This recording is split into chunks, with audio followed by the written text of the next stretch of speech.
Hello everyone, Alton Patterson here, joining you from North Cyprus. Super excited as always to be able to have an opportunity to communicate with the community. And this afternoon, I have a special guest with me, someone who wears multiple hats in the company.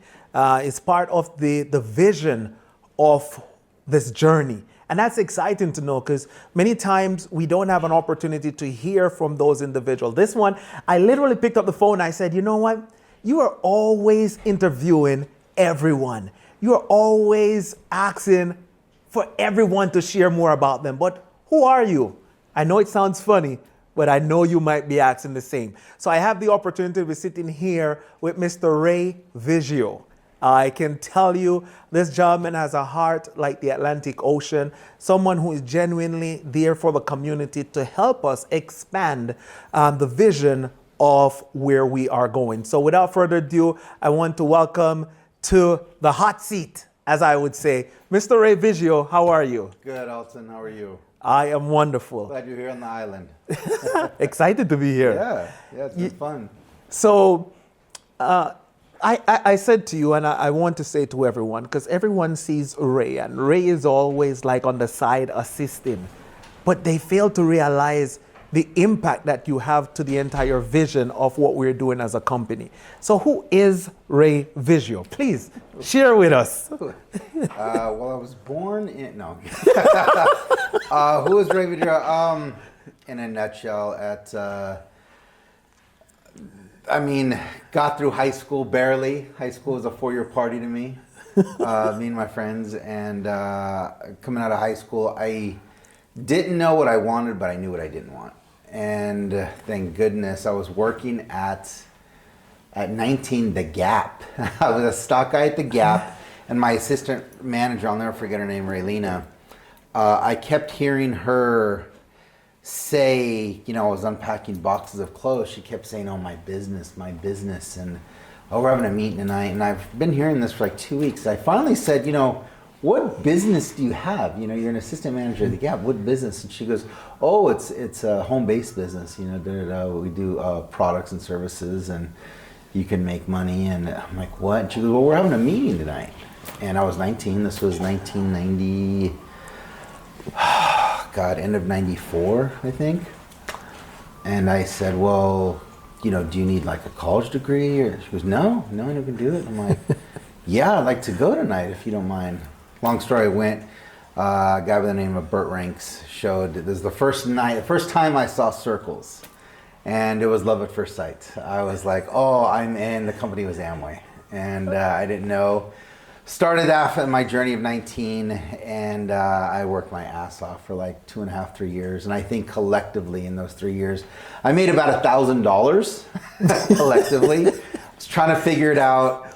Very frustrated, but God, how this industry has changed, and that I'm aging myself. But back in the day was, product delivery, product pickup. I'd have to go to my sponsor's house, which was around 60 miles away, one way, pick up my products, distribute them to my downline on the next day, and there was no shipping individually. It was not that wasn't happening yet. So started the circles, and then 3 years later, I was so naive, Alton, where I thought network marketing was Amway. I didn't know there was other companies. Had no idea for 3 years. And the day I found out there was other companies, I was like, oh my goodness. So I was always attracted to service-based companies and not really product-based. And there's nothing wrong with products. There's a lot of great products out there. And the journey started within the industry, and lost money, made money. I've really learned how to build teams throughout the years. Had great mentors that I hung on to, and they cheered me on, and they were hard. I picked some hard mentors on purpose because I knew myself. I picked hard mentors, and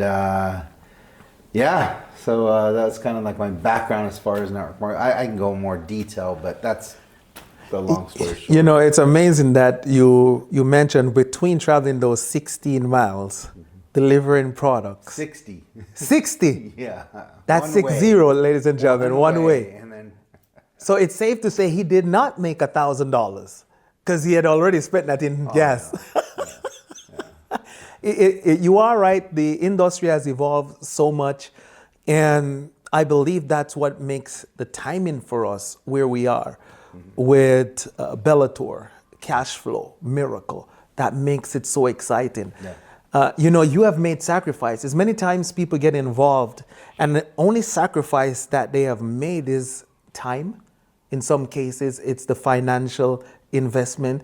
In this case, you made the decision to literally move from Arizona. I mean, who would be jealous to move from Arizona to being on the beach here in Cyprus? But I won't get into that right now. But you made that sacrifice to be here. And it's important that many people understand that it was a stepping stone. For you, why did you choose to make that sacrifice to move to Cyprus? Oh, man. Well, rewind a few years.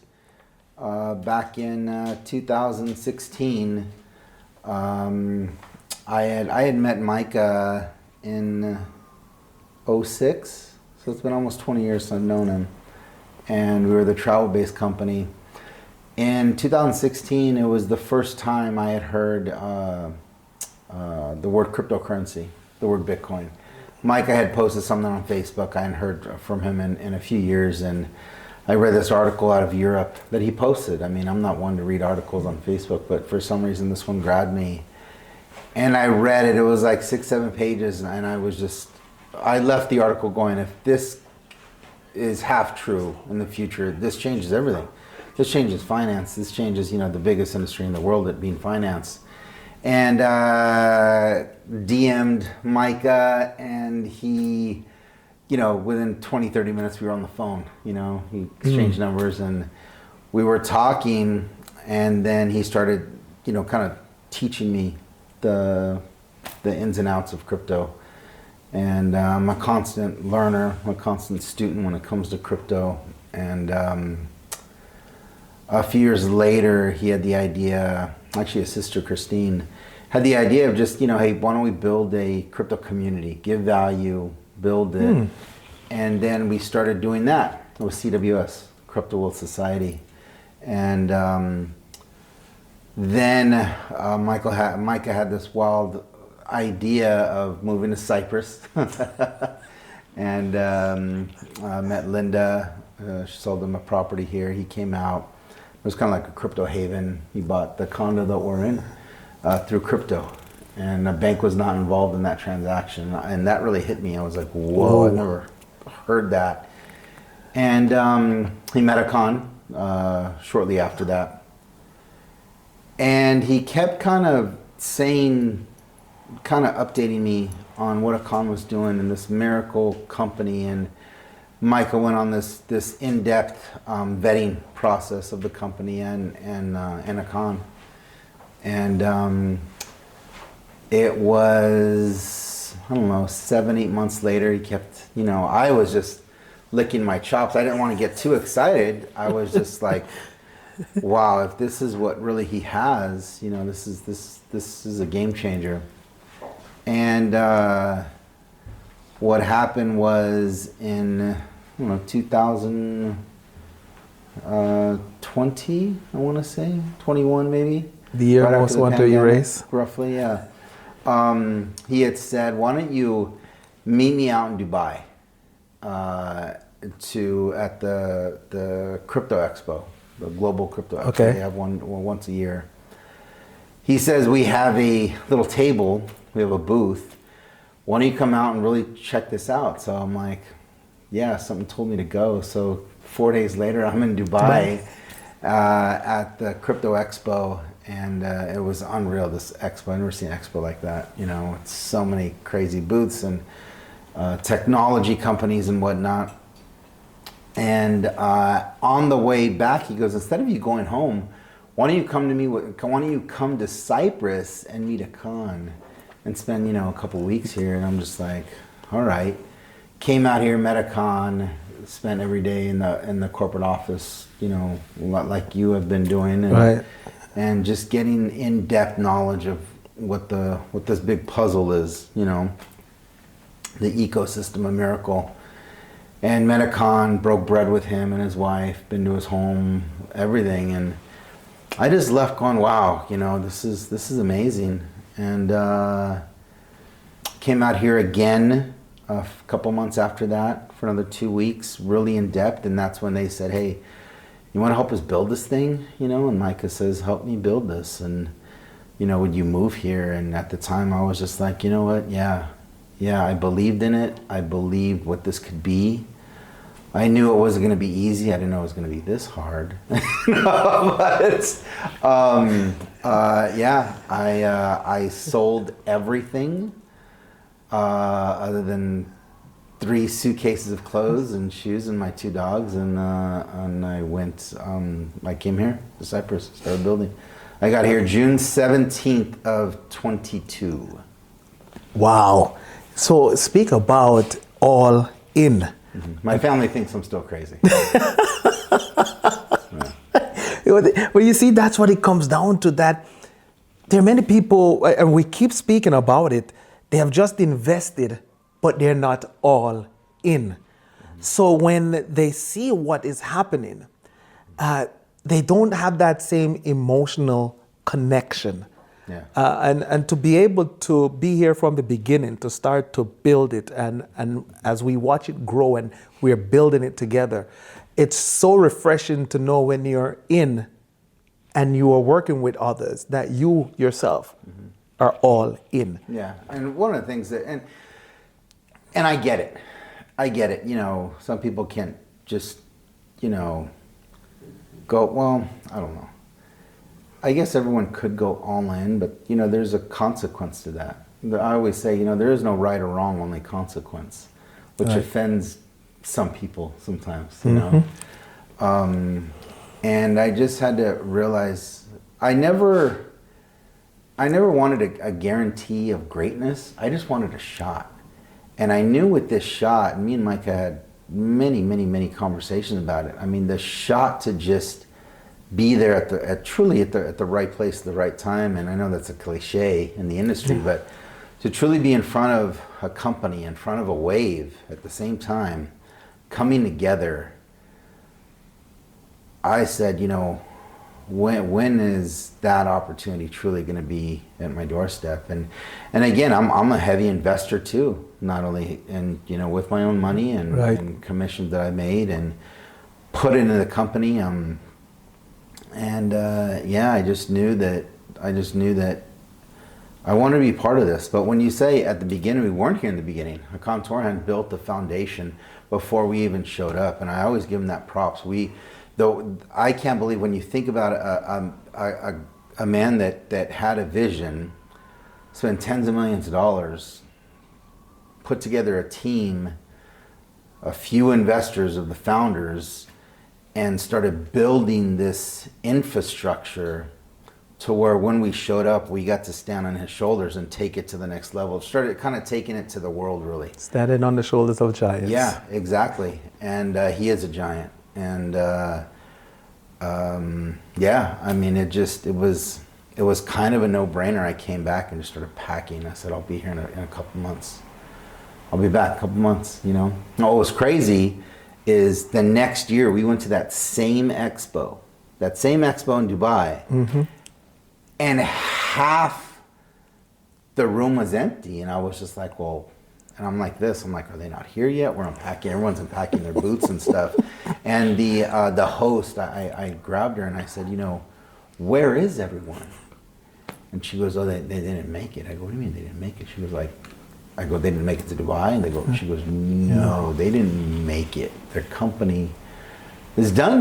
They didn't make it. And done, but half of these crazy booths and these crazy, at the end of the day, didn't have anything. It was all smoke and mirrors. Smoke and mirrors, yeah. We speak about the building and the structure, and I know that is something that you're passionate about. And many people don't have the chance to truly pick your brain.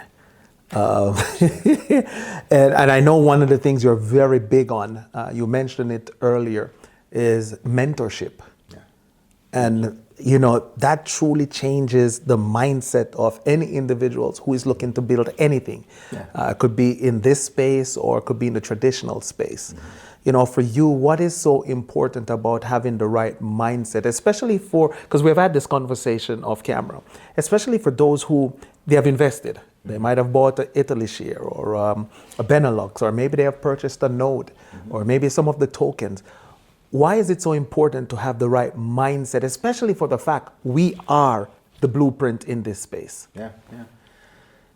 Well, one, there's kind of two sides to that question. One is that as an investor, that's what you are, an investor, and investing, a true investor. I talk to a lot of people that have made big investments in different types of, kind of like medical equipment company, pharmaceuticals, like big investments, and they said, they're lucky if they get an annual email on how their investment's going. They know it's a long term. And because we were in the crypto space, and in the beginning, this was kind of like the wild west, but now because of regulation, it's coming out of that wild west, and it's going to be more black and white.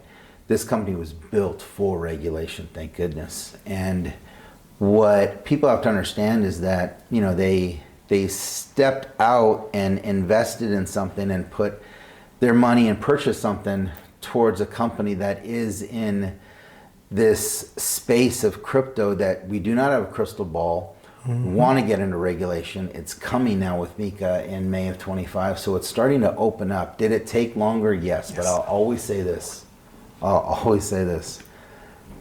When you look at the big picture, and when we look back, when all this comes together over the next months and year, was it really a long wait? In the grand scale of things. I mean, let's talk. You want to talk business? Yeah. Jeff Bezos and Amazon, their investors didn't. He says your ROA is going to be about 20 years. So it took another 2 years. Got it. We expected it about 8 months to a year. It took 3 years total, and we're on the cusp of a lot of things. So in the grand scale of things, I got it. It did take a little bit longer, but I mean, come on, go ask some people that have really made heavy investments into different industries and see what their journey was, and you'd be shocked. You'd be shocked, and maybe just kind of settle in. And I've told people, maybe this, I don't know, this might not maybe not what you want to hear, or people out there, is this. I've had 2 conversations with 2 different types of people. If they're going to build it and support, I said plug in, but plug in a way where it's like, be with us through thick and thin. If they're not, I've said this to a good friend of mine that bought a lot of assets, and I told him, because he was just like, it's going to pay this. I go, look, I can tell you're not going to build this, but you're invested. I said, you've parked your money. Live your life now. I'll let you know when we're close. Live your life. Go pay your bills. Stop at all the stoplights. Pay attention to your wife. Feed your dog. Live your life. And I'll let you know. And guess what? I called him a few weeks ago. I said, we're close. Because he said, when we're close, give me a call, because I need to do this and this. And it's been 2 years. We talked as friends. He never mentioned the company or anything. And that's one of the things that it's like, wow. And to him, it was just like, wow, so we're close. Okay. He didn't go through the stomach pains of the emotional roller coaster. And the emotion is coming from us mostly. When you really look at it, it is. Yeah. It is an emotional ride. I mean, I'd be lying to you if I didn't get emotional. I mean, I've been in somewhat of an eye of a huge hurricane going on with this company and some of the decisions we've had to make to survive in this industry. But yeah, I mean, when you put things in perspective, Alton, we've been here roughly, especially the OGs. There's not many of them. 3 years total. I ran the reports. Most people have come in the last 18 months. Most of the money came in the last 18 months. And I'm like, when you put that in perspective of business, how true business, big business works, and go talk to people that have made huge investments into certain industries that have waited 8, 10, 12, 15 years. In the grand scheme of things, this is a blip. What you're saying is so on point, and I believe many need to be hearing this. You speak about. I might not be too popular after what I just said, but Listen, it needs to be heard. Everyone is an investor. Yeah, I am too. Well, and I should say a shareholder. Yeah, sure. There are some people who are investors and there are some who are shareholders because they hold on to these shares because they value what they have. And the investors, we understand, they're putting their money, and true investors are waiting. Yeah. They're not reaching out, being negative. They're not going searching for negative things. They're looking at the positives. Yes, there are always negatives. They see them, but they also see that our positives outweighs the negative. Yeah. And that's what I believe as a shareholder they should be paying attention to. Absolutely. So let's talk about those who choose to share the opportunity. Let's do it. Because many times those who are wanting to share the opportunity, they're just looking for the right guidance. We know some, they will never look. They just do what they want to do. They don't get the results and they say it doesn't work. Yeah. And recently was the launch of Bellator, which I have never seen before. A company with an 8-year track record that it's built, licensed, regulated, have a solid infrastructure, now gives an opportunity to be able to market it, which allows the company to grow globally faster. So from a team building aspect, and I know that this is your baby right here. So guys, if we run out of time, it's going to be Ray's fault, all right? Because I know this is his baby. What are some of the key things that you would share for someone getting involved? They're excited about the opportunity. They want to go out and share it with their friends. They might feel comfortable or they might not feel comfortable. What would be some of the things that you would share with them for just getting started and looking at this amazing opportunity? My biggest advice is this, and I may not have shared this like this, but is this, honestly. Everything changed for me.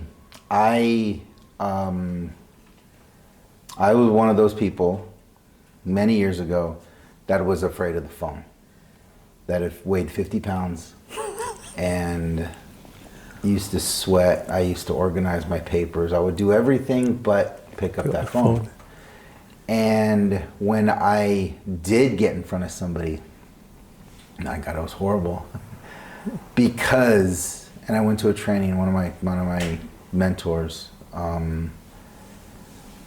what I realized when everything changes this, when you truly, we say a lot, I don't want to be cliche, but when you truly don't care about what others think and you lose all emotions tied to their decision, you're unstoppable.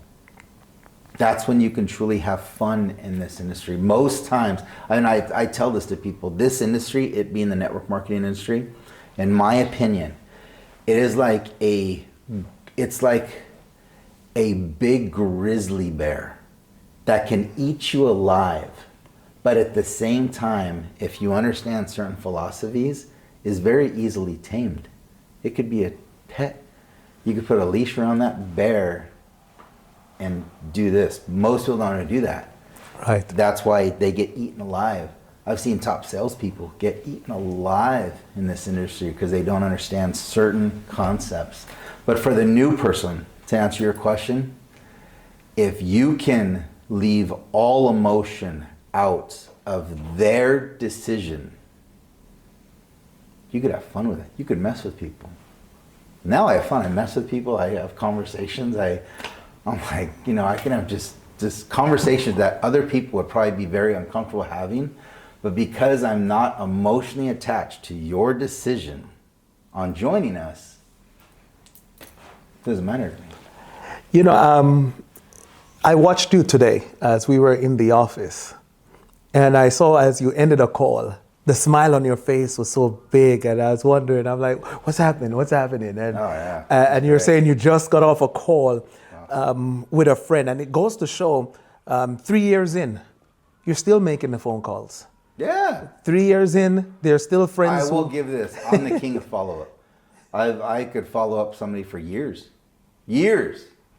and just just drip. And at one point, I'm gonna put something in front of them. At one point. And until that point, I was like, okay. And that's what I believe. It's all about the importance of a follow-up. Don't verbally abuse your friends. I see people lose friendships in this space, right? Yeah. The NFL club, my friends left. The NFL club? I've been there. I've been there. It's not fun, but it's learning. It's a process. And the thing is, we have the tools. Yeah. You know, what would you recommend? First, we're telling people to get rid of the fear, right? Yeah. There's a great book out there by the name of Go for No. I would recommend that for anyone. Go for No, excellent piece to read. With the tools that we have in place, if you were to lay out, let's say this is the blueprint to follow, what would you tell them? I know like Eric Worre, a dear friend of both of ours, a mentor as well. He has like Eric was a personal mentor of mine. I used to follow Eric around in my 20s all over the country. Because the company I was with, he was the director of training in my 20s. See? I used to put all my fights on this credit card and just follow him around. That's where I truly learned from him and Jeff. All right. So he has his 7-step system. Yeah. What would be GoPro? Yeah. What would be the steps that someone should follow? If you were to tie that all in one, what would be the steps for a new person getting started in Bellator, from the peak, their interest, to the 4-minute video, or to what would be the steps for anyone to follow? Because right now there's someone watching this video that their sponsor never shared what to do, because maybe they just got started 24 hours ago, 48 hours ago. So they gave them a call and said, hey, I have something exciting I want you to take a look at. What would be their blueprint? Okay, a few things. All right, here we go. Get ready to take notes, guys. I'm going to copious notes. Copious notes, all right. All right, well, I'm kidding, but a few things, and I'll keep this kind of simple. One, if you're coming into this space for the first time, and if I'm talking to that new person, is this: pick up a couple books. If you're going to treat this seriously, if you're not a reader, I get it. There's a ton of books on audio. You can be in the shower listening to it. You can, be at work or in the car, whatever it is.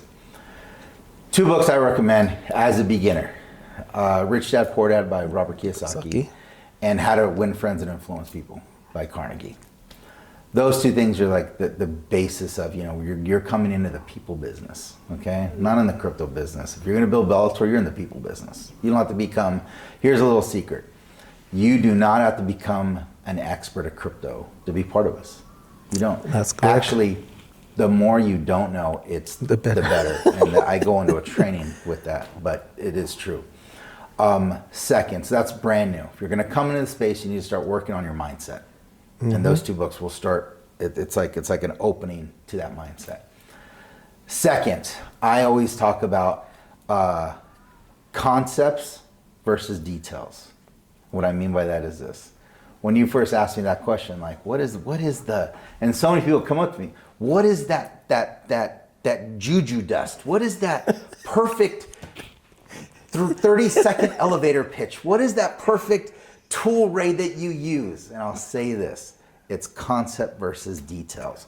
For instance, whenever I go into a training, I talk about get the concept that I'm going to be teaching, because my mentors taught me this too. Eric used to teach this years ago. Concept. Here's what the concept is. As long as you're going third party with a tool, there's four concepts. If your lips are moving, I say, if your lips are moving, because like you say, so many people throw up on people. If your lips are moving, you should be doing one of 4 things in my book: pointing, reading, introducing, and telling a story. As long as you're doing one of those 4 things, that's the concept. The detail is this: you might use this clothes, Alton. I know I use a certain clothes, and many of you might use certain clothes that you taught. As long as it's a third-party clothes, keep the concept alive. The details will always change. The deets of this fancy 4-minute sizzle, that fancy 2-minute sizzle, I don't care. As long as you're not, again, the details, don't get Some people are great at closing. Some people are great on the three-way call. Some people are great in presentations, whatever it is.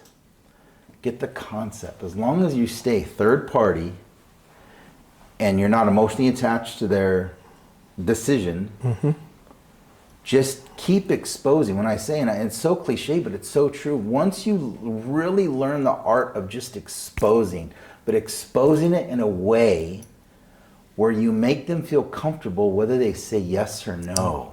That's so important. The reason why people get in the NFL club, no friends left, is because they've made people uncomfortable to say no. I make you really uncomfortable to say no. That's the key, because I don't care. The only thing I care about is, give me 15 minutes, Dalton. That's it. And I'll share this with you in 15 minutes. That's it. That's all. I'm not emotionally attached to anything. And I have fun with it. I'm still out there recruiting. Micah's still out there recruiting. At the end of the day, we still have a responsibility, not only building this, but part of building it is we're in the field building and recruiting just like people, you know? I know we're getting more into the managerial section, but it's truly that. It's learning those simple concepts. So many people I see get slowed down because they're trying to figure out the details. The details always change. That fancy word, that fancy video, that fancy clothes, whatever it is, as long as it's a third party, stay within the concept of building, not the details. And I hope that helps. You know, I always say ignorance on fire is better than knowledge on ice. Oh, hell yeah. That's why I said the less you know, the better. Because here's the thing. Here's the thing. I wish it was like, okay, I'm gonna age myself a little bit. I wish it was, remember Star Trek? They used to put those things around their neck, and if they go beyond a certain, they came back. They use that with dogs. I don't recommend that to dogs, but some people use that with dogs, you know. But I wish it was like that with third party, because I'll tell you what, I can't wait to hit the road in a few months to do some power trainings all with you guys in the field, because what I find is a lot of people have heard third party, but they truly don't know. Here's the thing. The power of it. I'll tell you what happened to me. I was at I'll never forget, in Baltimore, Maryland, and I was 24, been in the industry for 5 years at the time, hadn't heard this concept, first party, third party. And a guy, a big leader, drew this on a napkin. He goes, here's where you're messing up, Ray. Do this on a napkin, first party, third party. It took him 10 minutes. So it took me 10 minutes. I got it. I'm like, oh my God, I got it. I got it, the missing key. Because it was all about me. It would fall apart. Remember, you're supposed to go 5, 25, 125. I can never get beyond that 30, 40 people. It would collapse.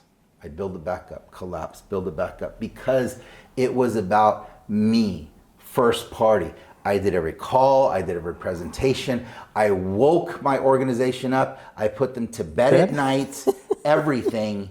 And he's like, Ray, stop. It took me 10 minutes to learn third party. It took me 3 years to trust it. I didn't start trusting it till I was around 28. Because I almost left the industry. The grizzly bear was eating me alive. And I said, I can't do it anymore. Now, at that point, I was making some money, but, I was around, $6,000, $7,000 a month, but it just felt, I was working 110 hours a week. I'm like, I can't do this. Can't do this. And then when he says third party, and it took me 10 minutes to learn, 3 years to trust it. And I wish it was, that thing when somebody goes, well, Alton, how does this compensation plan work, this and that? And if you start explaining it, I wish it was it would be painful for you. Oh, wait a second. I got to show you something. I got to be pointing, reading, telling a story, introducing. Well, okay, let's look at this. Let's look at the comp plan together then. You're pointing at the website. You're pointing at whatever it is, at a webinar. You're pointing at a three-way call. You're introducing to Ed Terranova or to Mita or to Carlos Alvarez or an Alton Patterson. I'm like, because I want it to be painful if you start using your mouth and not those 4 things, because as soon as you do that, you're going first party and somebody's going to go, wow, they're great. I can never do what they did. Yeah. They might buy, but they won't build. Yeah. And that right there, that key thing, I'm telling you. So one of my biggest things is trust third party on day one. Don't take years to, because people, you know, it's that old saying, if it's to be, shall be. It's up to me. Oh, it's up to me. Well, okay. In this industry, that kills you. In corporate America, yes, that's what's rewarded. The CEO, the president, whatever it is, because there's a few positions, that's what, the big money. Here, it's the exact opposite. Right. That's why top salespeople could never get. It's the exact opposite. What's here is rewarded is this. Copy. In high school, I used to get busted. And here, I make money.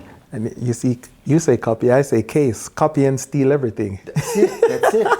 Because it's never, I think my mentor always said, I'll never get Russell, he used to always say, if you ever get homeless, follow the homeless guy that's overweight. He knows where the food is. It's it's those concepts that you'll learn over time, but again, please just trust it. Trust these concepts, and you'll start learning. When you go to a training, you learn, take it in the field, you get better, come back. It's like those 2 books, Rich Dad Poor Dad and How to Win Friends and Influence People. I read those 2 books maybe like 10 times, but it's always brand new to me because I've changed in the time when I come back to it. I'm like, I'll pick up something new that was always there. It's not like they rewrote the book. I was different. So it's so important, so important. It's for those who are watching this video, this recording, doesn't matter if it's a day from today, a year from today, it's important to understand it's never about what works, it's what duplicates. And in this space, believe me, the company, you guys have put together presentations that are happening daily, 4 times per day. Doesn't matter your time zone, you register, you share it in a friend, another time zone. It actually works for them at that particular time that works for them. So the company has made the sacrifices. They have put the tools in place. The leadership is in place. The only thing that we need of you, our trusted shareholders, is to take the time to equip yourself so you're more knowledgeable in duplicating your efforts.